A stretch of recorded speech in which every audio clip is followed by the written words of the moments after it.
सर्वांना नमस्कार. स्वागत आहे श्रवणगंध या आपल्या यूट्यूब चॅनलवर. कथा आवडली तर लाईक करा आणि चॅनलवर नवीन असाल तर सबस्क्राईब करा. तुझ्या माझ्या जमेना तुझ्या वाचून कर्मेना भाग 44. भाजी आणि श्रीखंड का बदललं? काही चुकलं होतं का? मायाने विचारले. वहिनी, मी मध्ये बोलू का? आशा मायाला स्वयंपाकघरात बोलवत म्हणाली. माया आत गेली. आशाने सकाळची झाकून ठेवलेली भाजी दाखवली. हे बघा. मायाने भाजीची चव चाखली. तिला ती तिखट लागली. तोपर्यंत आशाने श्रीखंड आणलं. ते अगदी खारट लागलं होतं. हे? मायाचा विश्वास बसत नव्हता यावर. हे तर व्यवस्थित झालं होतं ना? हो, पण माहीत नाही कसं बिघडलं. ते तुमची नाचक्की होऊ नये म्हणून दादांनी लागोलाग भाजी आणि आम्रखंड मागवलं. आशाने हे सांगताच मायाच्या मनात अर्जुनविषयी कृतज्ञता दाटून आली. आपण त्याला थँक्यू म्हणून यावं असं तिला वाटलं. पण घरात खूप पसारा पडला होता. आशाला घरी जायची घाई होती. तिने पसारा उचलायला सुरुवात केली. अर्जुन स्वतःच्या खोलीत गेला. त्याने आधी दरवाजा लॉक केला आणि राजश्रीला फोन लावला. हे काय, आज चक्क घरात असतानाच फोन? राजश्रीने बोलायला सुरुवात केली. तू वेडी झाली आहेस का? काय केलंस तू आज? अर्जुन खूप चिडला होता. मी काय केलं? राजश्रीने निरागस स्वरात विचारलं. खोटं बोलू नकोस. मी बघितलं तुला स्वयंपाकघरात तिखट मीठ टाकताना. मी तेव्हाच बोलणार होतो, पण मला पाहुणे येण्याआधी घरात कसलाही तमाशा नको होता. खास करून बाबांना मला काही समजू द्यायचं नव्हतं. तुला लाज नाही वाटली हे करताना? कळलं तुझ्या प्रेमात मी किती वेडी झाली आहे ते. तुझं त्या मायाकडे ओढलं जाणं मी नाही बघू शकत. वेडी? तुला माहिती आहे तू आत्ता काय करणार होतीस ते? दादाच्या क्लायंटने ते असं जेवण खाल्लं असतं तर त्याची किती नाचक्की झाली असती काही समजतं का तुला? परत असं काही केलंस तर गाठ माझ्याशी आहे. अर्जुनने चिडून फोन ठेवला. गाठच तर बांधायची आहे. राजश्री फोनकडे बघत म्हणाली. स्वयंपाकघर हॉल आवरून आशा घरी गेली. मायाची पावलं देखील खोलीकडे वळली. तिने खोलीच्या दरवाजावर हात ठेवायचा आणि दरवाजा उघडायला एकच वेळ झाली. मायाने समोर बघितलं. अर्जुन फारच चिडलेला दिसत होता. आत येत तिने दरवाजा लावला. सॉरी, कान पकडत ती म्हणाली. सॉरी कशासाठी? ते मी खाली खूप काही बोलले म्हणून. पण मला अजूनही समजत नाही. कुणी टाकलं असेल भाजीत एवढं तिखट? माया म्हणाली. खाली नाचक्की व्हायची टळली ना, नशीब. अर्जुनचा राग निवळत होता. हो, जरा ऐकता का? मायाने अर्जुनला जवळ बोलवलं. काय? ते जरा. तिने त्याला खाली वाकायला सांगितलं. अर्जुन खाली वागताच तिने त्याच्या गालावर ओठ टेकवले. थँक्यू. ती त्याच्या कानात कुजबुजली.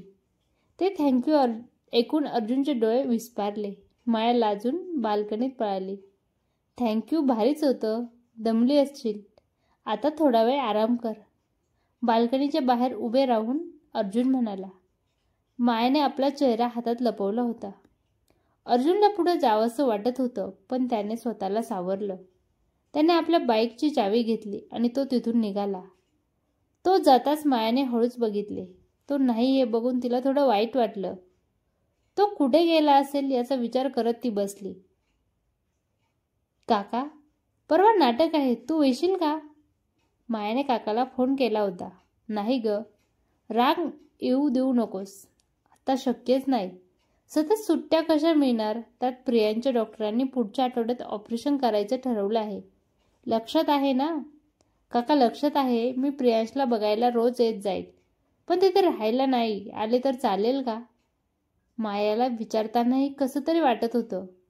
ते ऐकून काकाला थोडं वाईट वाटलं. रजनीमुळे का? काका, ते माया विश्वासरावांविषयी सांगू शकत नव्हती. प्रियांशला वाईट वाटेल. 3 शब्द बोलून काकाने फोन ठेवला. ऑपरेशन कोणत्या हॉस्पिटलमध्ये आहे हे विचारायचं देखील माया विसरली. मायाला सुद्धा वाईट वाटत होतं. ती विश्वासरावांशी बोलायला गेली. बाबा, तुम्ही येणार आहात का नाटकाला? हा काही प्रश्न आहे का? येणारच. तुम्ही बसू शकाल ना? बसायलाच पाहिजे. आमच्या फुलराणीचं नाटक आहे. विश्वासराव हसत म्हणाले. बाप रे, वहिनी कसली जबरदस्त ॲक्टिंग करतात. स्टेजकडे बघत पार्थ कुजबुजला. मग कशासाठी येऊ? गंभीरपणे माया स्टेजवर बोलत होती. गंमत म्हणून. त्यासाठी मी तुला घरात घेतली. अशोक झालेला मल्हार बोलत होता. तो अशोकचं पात्र साकारतो आहे हे बघून अर्जुन कधीपासून चिडला होता. आता या दोघांचे सीन बघताना त्याच्या मुठी वळत होत्या. आणि उद्या मी तुम्हाला हवं तसं नाही वागले तर तुम्ही फेकून देणार मला? माया स्वरातली आर्तता अर्जुनच्या मनाला भिडली. तुला जसा मी वागायला हवा तसा मी नाही वागलो तर मला सोडून जा. मल्हार बोलत असतानाच अर्जुन तिथून उठून गेला. विश्वासरावांना एकदा त्याच्याकडे बघितले आणि परत नाटकाकडे वळले. नाटक संपताच टाळ्यांचा कडकडाट झाला. गाडीपाशी उभे असलेल्या अर्जुनला आज चाललेला हा आवाज ऐकू येत होता, पण तो त्याला असह्य होत होता. मगाशी मायेने उच्चारलेले शब्द त्याच्या कानात घुमत होते. तुम्ही फेकून देणार मला? असं कसं वागलो आपण राजश्रीच्या बहकाव्यात येऊन? आपण मायाला वाऱ्यावर सोडून देणार होतो. कुठे गेली असती ती? आणि आपण राहू तरी शकणार का तिच्याशिवाय? मीच काय, बाबा, मुलं, वेड लावलं आहे तिने सगळ्यांना महिनाभरात. मला माझी चूक सुधारलीच पाहिजे. मी नाही सोडू शकत मायाला आता. मी तिला तिचे सगळे हक्क देणार. अर्जुनने स्वतःशीच निर्णय घेतला. मन थोडं शांत झाल्यावर तो परत आत जायला निघाला. विश्वासरावांना पार्थ बाहेर घेऊन येत होता. त्या दोघांना गाडीत बसवायला सांगून तो मायाला भेटायला स्टेजच्या पाठी गेला. तिथे मायाच्या नावाचा जल्लोष सुरू होता. यांना वाटलं होतं तसंच नाटक मस्तच झालं होतं. त्यात मुख्य भूमिका होती मायाची. तिने ती उत्तमरित्या पार पाडल्यानं त्यांच्या जिंकण्याच्या शक्यता वाढल्या होत्या. माया सगळ्यांचंच अभिनंदन स्वीकारत असताना तिचं लक्ष कोपऱ्यात उभं राहून तिच्याकडे एकटाक बघणाऱ्या अर्जुनकडे गेलं. त्याच्या नजरेत ती बावरली. अनुला सांगून ती अर्जुनजवळ आली. ती जवळ येऊनही तो काहीच बोलायला तयार नव्हता.